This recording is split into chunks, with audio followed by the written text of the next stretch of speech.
wonderful weekend. I know Jaxson Dart had a wonderful weekend.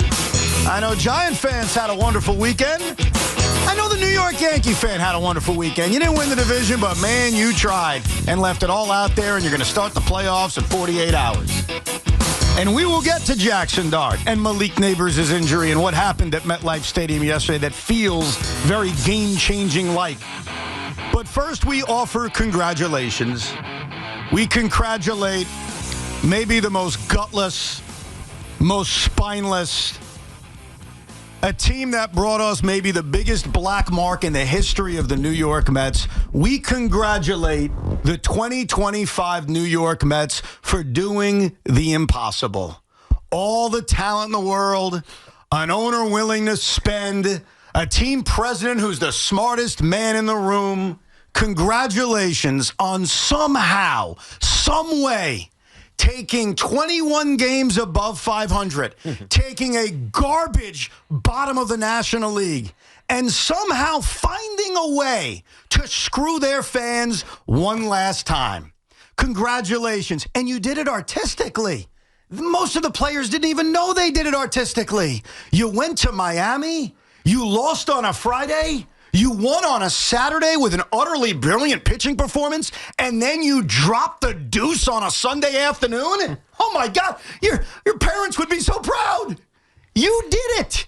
You put another insanely embarrassing black mark on the history of the New York Mets, and I can't say I'm surprised. I can't say anyone's surprised. We all saw it coming. It all felt inevitable, and here we are, the day where we get to bury one of the biggest disgraces in New York sports, the 2025 Mets. Hi, Tiki. Hey, what's happening? Yo, what's That was up? embarrassing, Yeah. to say the least. Yeah. Regarding the New York Mets. And Yeah. I mean, I feel there were days during my playing career where I'd have a day. I'd like just go out and I'd crush it. It'd be awesome. I'd feel so good about myself.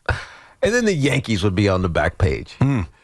That's today. Is it? The Jaxson Dart era began, and it was awesome. I was there. I was in the house. I chatted with Daves after. It was awesome. Yep.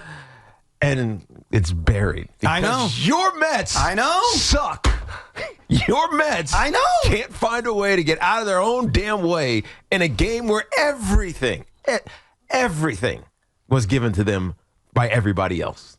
The Brewers, nothing to play for. We're going to beat the Reds for you, right? The Marlins, nothing to play for. How in the hell do you go scoreless, feckless, gutless? Yes. Embarrassing. Yes. Embarrassing. Embarrassing. I'm embarrassed. It's what I've said for the last month now about this team, Evan. There are individuals that are amazing on this team. As a unit, though, they are not good. And that's what's so tough to explain. It's impossible to because it doesn't make sense. It does not Baseball make sense. is an individual collective sport. So if you have individuals that are great collectively, you should be great. Yeah. Somehow they find ways not to be. You know, I think what's so difficult is even though I sat here with you and really for the last few weeks told you, I don't think we're going to make it. It wasn't something I felt all year. It wasn't something I felt after June 13th. It was something that was more recent. We all realized what this team was at different times. Right. I was just talking to Sal about it as we were transferring shows. For Sal, it was a few days ago. For me, it was a couple of weeks ago. We all got there at a different place. And even though we expected it to end badly, when it happens, when you're sitting there in your living room, TV room, wherever the hell you were consuming this, it's like shocking even though it's not shocking. Yeah. And that's the feeling I still have about 22 hours later. I'm stunned, but I'm not stunned. And what's so depressing about the whole thing is that you spend all year watching a team, all year hoping, all year believing, and all year, even when things are going bad, saying, you know what, just make the playoffs and you can be dangerous. Baseball's a crazy game. And to have it all end like that, to have it all go away instantly, it's a very depressing feeling as a fan. Yeah, it's a whimper. No doubt. And now you pick up the pieces trying to figure out why and how and what to do next. But I'm not even ready to have that conversation. I'm still kind of in shock that this actually happened, that the New York Mets, and this is why I'm kind of mad at you, Tiki. Why? What did I do? Because you lecture me all the time. You say, Evan, I understand you're a scarred sports fan. I understand. But history means nothing. The New York Mets somehow repeated 2007 and 2008 almost to a T. Right, but almost worse. I mean, in a lot of ways, it is worse. Yeah. I argue it is worse. I think history will dictate that. But they lose on a Friday.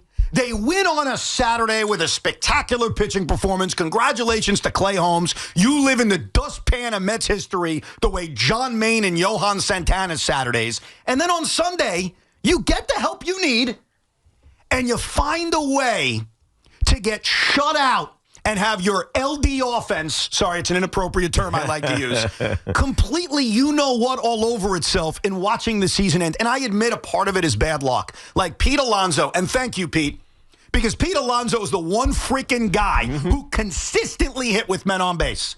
No one else can say that about this team this year. Not a damn person. No one. And Pete Alonso comes up with, again, second straight year, a chance to save the Mets season. And what does he do?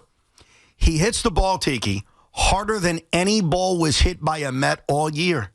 But because it's 2025 and because we wasted all our good juju last year on OMG and Grimace, it goes right at the left fielder.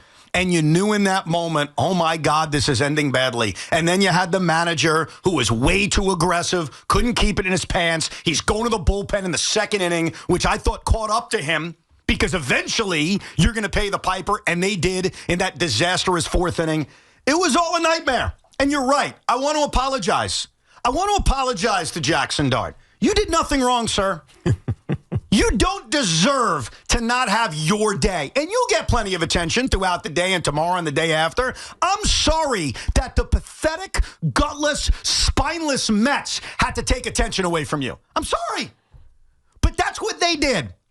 And for Steve Cohen, who wrote a beautiful letter apologizing, words mean nothing. Let me just say that. Yeah. Words, I say it to my son all the time. You can apologize all you want. Do something about it. Right. And now the question is he going to do something about it? And he makes it feel, via this apology letter, that there are obvious things, and we all know what those obvious things are, and less obvious things. I agree with that. We don't know what those less obvious things are. But if he is going to make changes to some of these less obvious things, he needs to also tell us. Absolutely. Well, I'll tell you one thing you could do right away. Since you're a billionaire, don't raise ticket prices on a single person next year. You had 3 million suckers walk through the door this year, and they got rewarded by being punched in the face. So billionaire Steve, what we would all appreciate is make sure prices stay the same or lowered. Now, you're not going to do that, but at least I can ask. And after that, you're right, Teak, it is complicated on fixing the New York Mets. It's very complicated. But all I know is less than 24 hours after it ended, I am still disgusted. I'm still in shock. And I want to say this to New York Yankee fans, every single one of you. Do what you got to do. Do what you got to do. I got no ill will. You're right to want to rub our noses in this. You're right.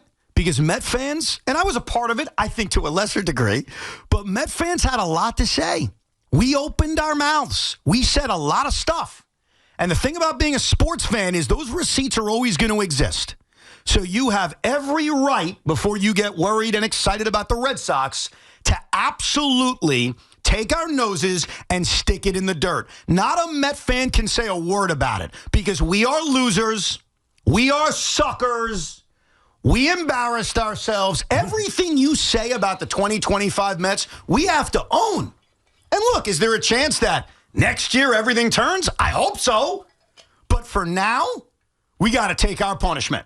We are losers like everybody else, and we got to eat it. So thank you to specifically David Stearns, the boy genius, who I believe we on this show need to go back to referring to as simply the man from Milwaukee.